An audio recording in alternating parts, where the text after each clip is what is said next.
एवं सभागार में सम्मानित साथियों, विस्तार से मणिपुर की अद्यतन स्थिति, मणिपुर के सामाजिक अंतर्विरोध, मणिपुर के सामाजिक आर्थिक अंतर्विरोध के चलते जो वहाँ विभिन्न सामाजिक समूहों के बीच अविश्वास, इन तमाम बिंदुओं की चर्चा उस रिपोर्ट में है। तो हम CPI-ML के महासचिव को बधाई देना चाहते हैं कि उत्तर पूर्व का वो राज्य जो देश की राष्ट्रीय सुरक्षा के लिए एक महत्वपूर्ण चिंता का विषय बन गया है, आपने अपनी पार्टी का टीम भेजा और उसने जमीनी स्तर पर सर्वेक्षण करके रिपोर्ट दिया। हम इस बात के लिए बधाई देना चाहते हैं। मदन भैया ने अभी विस्तार से पूर्व के जो हालात थे उसकी चर्चा की। मैं उन बातों की चर्चा नहीं करना चाहता, मैं केवल 2-3 बिंदुओं की ओर आपका ध्यान आकर्षित करना चाहता हूं। देश एक नई चुनौती से जूझ रहा है और इस बात को समझना देश के हर लोकतांत्रिक मूल्यों में भरोसा करने वाले व्यक्ति के लिए आवश्यक है। मैं आज का बता रहा हूं। आज देश के आदरणीय प्रधानमंत्री ने कहा कि हिंदुओं को बांट करके देश बांटने की साजिश हो रही है। यह बयान बड़ा गौरतलब है। हम देश को जोड़ रहे हैं, ये लोग देश को तोड़ रहे हैं। ये नरेंद्र मोदी का बयान है, आज का बयान। कल का बयान था कि जाति की चर्चा करके लोग विकास के एजेंडे को पीछे कर रहे हैं। साफ साफ है यह कि बिहार का गहरा जख्म कहीं न कहीं आदरणीय नरेंद्र मोदी जी को लगा है। बिहार ने जो जाति सर्वे की रिपोर्ट जारी किया है, उसके बाद देश के सियासी हालात में कहीं न कहीं हलचल मचा है और आज माननीय सर्वोच्च न्यायालय में भी उसको चुनौती दी गई। खैर वो अलग विषय है, लेकिन मैं 2 बातों की चर्चा करना चाहता हूं कि आखिर ये देश में हो क्या रहा है, जिसकी चर्चा अभी कमलेश भैया ने किया कि कितना हथियार लूट लिया गया। भाई ये राज्य पोषित हिंसा है, इससे कोई इनकार नहीं कर सकता है।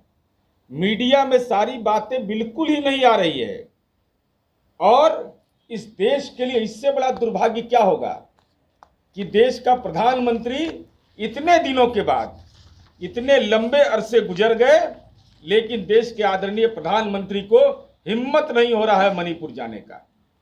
मैं तो हिम्मत उसको कहता हूं, ये तो कायर प्रधानमंत्री है देश का।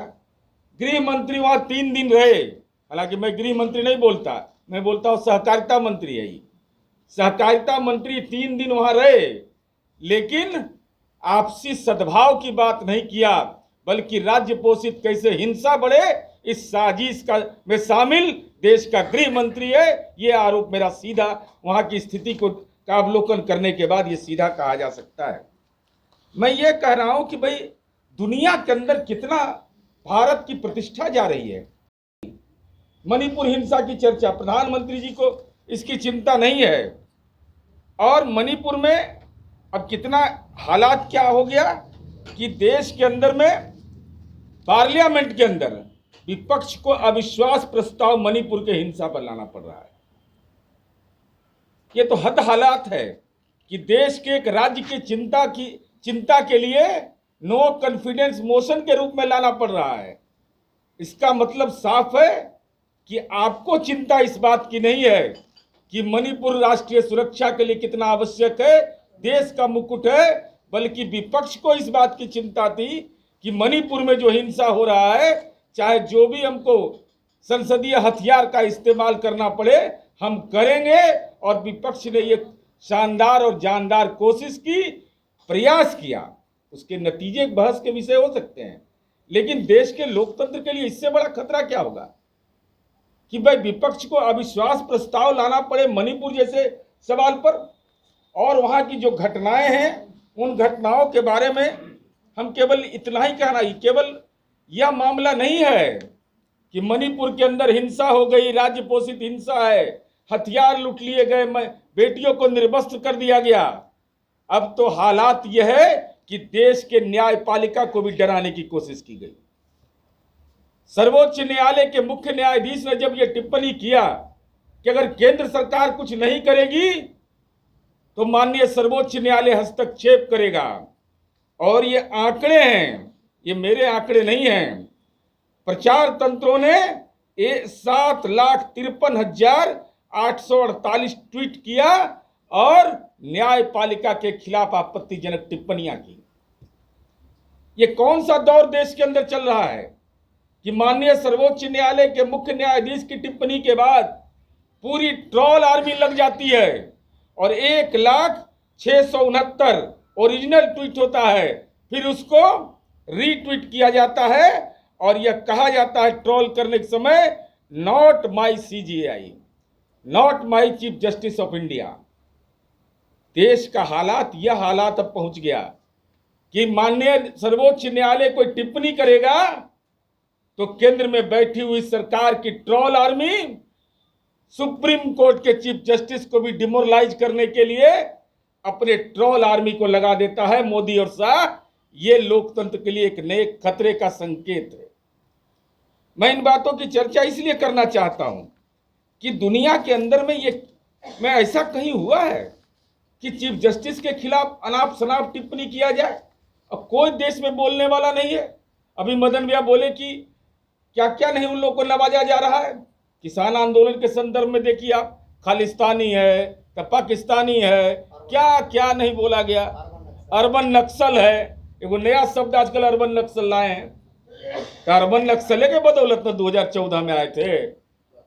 किसके बदौलत आए थे? तो जिसको प्रचार में इस्तेमाल कर रहे थे तो अर्बन नक्सल था ना। क्योंकि कंपनी को हायर करके तो आप ही ने इसकी शुरुआत की और दुनिया के अंदर में भारत को शर्मसार कर दिया। यूरोपीय यूनियन में बहस करवाया गया इस सवाल पर। सरकार कहने लगी कि मेरे आत्मसम्मान के खिलाफ है, देश के राष्ट्रीय स्वाभिमान के खिलाफ है। तो 80% प्रतिनिधियों ने उस डिबेट में इस बात का समर्थन किया कि मणिपुर में जो हो रहा है बिल्कुल गलत हो रहा है, लेकिन G20 का इस सम्मेलन करेंगे, लेकिन यूरोपीय संघ में अगर प्रस्ताव पारित हो जाए, यूनाइटेड नेशन में प्रस्ताव पारित हो जाए तो इनको लज्जा महसूस नहीं होता है। इसलिए हम आप तमाम लोगों को बधाई देते हुए आभार व्यक्त करना चाहते हैं। लड़ाई बहुत लंबी बड़ी है और ये लड़ाई केवल सरकार बदलने की नहीं है। लड़ाई इस बात के लिए है कि देश के संविधान के विहित अधिकार सुरक्षित रहेंगे या नहीं रहेंगे। देश के अंदर में अभी जब जाति सर्वे की रिपोर्ट यहाँ जारी हुई है तो अभी तो शुरुआत हुआ है। देखिए, धर्म के नाम पर जो अफीम इन लोग का फैलाने का प्रयास है, जो नशा फैलाने का प्रयास है, उसका मुकाबला आपको करना होगा। और मुकाबला करने में आज ही रिपोर्ट है ना, किसके किसके घर पर रेड किया, लैपटॉप ले लिया, मोबाइल ले लिया। लगता है जिसे कोई अपराध जगत का व्यक्ति है। क्या लोकतांत्रिक इस देश में अपनी बात कहने का किसी को अधिकार नहीं है? लेकिन चूंकि ये लड़ाई लंबी है, मजबूती के साथ इस लड़ाई को, लोकतंत्र को बचाने की लड़ाई है। और ये मणिपुर देश का मुकुट है और ये धर्म के नाम पर धर्मांधता फैलाने की कोशिश करेंगे, मुद्दों को दबाने की कोशिश करेंगे। लेकिन आज का जमाना इतना कम से कम बिहार के लोग संवेदनशील हैं। हम मुजफ्फरपुर गए थे तो वहाँ बता रहा था कि मणिपुर में सारा हमारा व्यवसाय है और वहाँ की अद्यतन स्थिति के बारे में जानकारी दिया था तो रोंगटे खड़े करने वाली स्थिति है। लेकिन हमारे कर्तव्य भी हैं और कर्तव्य केवल यही है कि अब यह नहीं देखना है कि सामने कौन खड़ा है, केवल एक चीज देखना है कि इस देश के अंदर में ऐसी जालिम हुकूमत जो देश की न्यायपालिका पर भी टिप्पणी करने के लिए ट्रोल आर्मी लगा दे, ऐसे लोगों का केंद्र में सरकार बने रहना देश के लिए खतरा है। धन्यवाद, आभार।